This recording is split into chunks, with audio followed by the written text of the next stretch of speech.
So we're here at Creative Social Presents, and a bit different tonight. We're talking after the talks, and so introduce yourself. Tell us where you work and what your role is. My name's Abi Ellis, and I'm Group Creative Director at LBI Digitas. Thank you, Abby.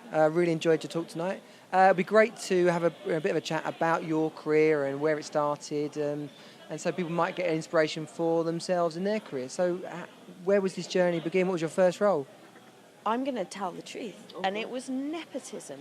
No, so when I was my best friend Emma, when I was growing up in Weymouth by the sea, she moved to London, as did I, and we've completed our degrees. And at the end of it, I was like, what the fuck am I going to do? And fortunately, her boyfriend was a creative director of a direct marketing agency. So as Patrick said, lower than a duck's foot, some shithole. However, what he'd seen at the extraordinary parties I used to host was that I could talk to anyone about anything. And what he spotted in me was an absolute interest in other people and in human beings. And he said that I should go in for just 2 weeks to go and practice copywriting, to be amongst them. And I went for 2 weeks and stayed for 6 years and moved to head of copy in that time. And so really, I joke about nepotism because it does sound like the story where your best friend's boyfriend gave you a job. It was really down to the fact that it was because of how I behaved, what he saw in me, the fact I'm totally interested in people, in what motivates them, and in joining their conversations and listening. And then once I got there, it was because I put everything into it. I knew I had to last longer than 2 weeks, or my dad would kill me. We've done a lot of these conversations, and so much of what you've wrapped up there is themes that come out in other interviews that we do. What did you study at university, by the way? I did communications at Goldsmiths College. I didn't enjoy a single moment. My sister hadn't gone to do her degree, so it meant that I was the hope of the family, the girl that would get the degree. And had it not been for the fact I had all that pressure upon me, I would definitely not have completed. I would have left it in the first year. So did it set me up really well? I've always thought I'd been better off going straight into the industry, but I know that's bullshit because it taught me how to think, and that's what your degree is about. It's about being persuasive and setting up arguments and a bit of maturity as well. So you're not a divvy 19-year-old going out into the industry. And getting into your career, do you think did you fight for promotions or play for promotions, or did you just go back to your natural talent and being spotted as someone who's great at their job, you just earned them that way? You fight every fucking day. I'm a showboat. I mean, I'm just ridiculous. I've got pink hair. You want to stand out, but I hope it's with substance. I hope it's that because I'm nurturer and because I'm bright and because I'm engaging and clients love me and I give them great solutions. But every single day you're aware you're amongst amazing talent, and you, of course, you're going to push yourself forward. But I hope not without any reason, and also you become less interested in yourself as you move through your career and more interested in others and those around you, in helping them become the people they can be. And then their beauty and their brilliance radiates upon you, which makes me sound sociopathic.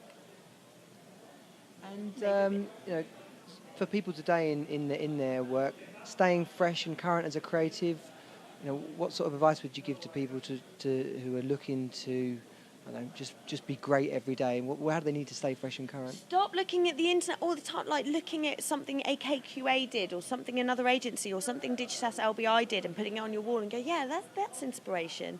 Look broader, wider. There's so many interesting things, whether it's, I was going to say ballet, which makes me sound like a ballet.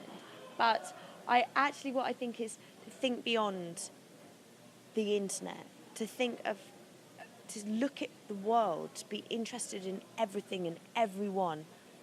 To listen would be a good thing. And that's where you will always be current and fresh if your eyes are open to the world, and every day you open your eyes, you're willing to see the world as it is. Stop just looking at what the industry is doing. Well, your article on the drum, I think it was this week or last week, it goes into more detail about that, but it was I really enjoyed reading that. Someone, I think it was the last creative... For the smoking. Yeah, for smoking, back in the tequila days. But someone at the last Creative Social said about, creatives that walk around with their headphones in, how on earth can they grow if they don't listen to what's going on around them? It's like you're creating this little line. If you think your work is labour intensive enough, let's say you're a designer and you're there grinding through a bit of production work, there's nothing more likely to make you feel like a robot. I know you're thinking you're enjoying it because you like that music, but you're missing on communications and the banter and learning and hearing what's going on around you. We need to hear, particularly with the pace of things that we're making, of hearing what someone's doing, a solution they're finding. There's a really good way of doing this, or I've heard this, or will you help me on something else?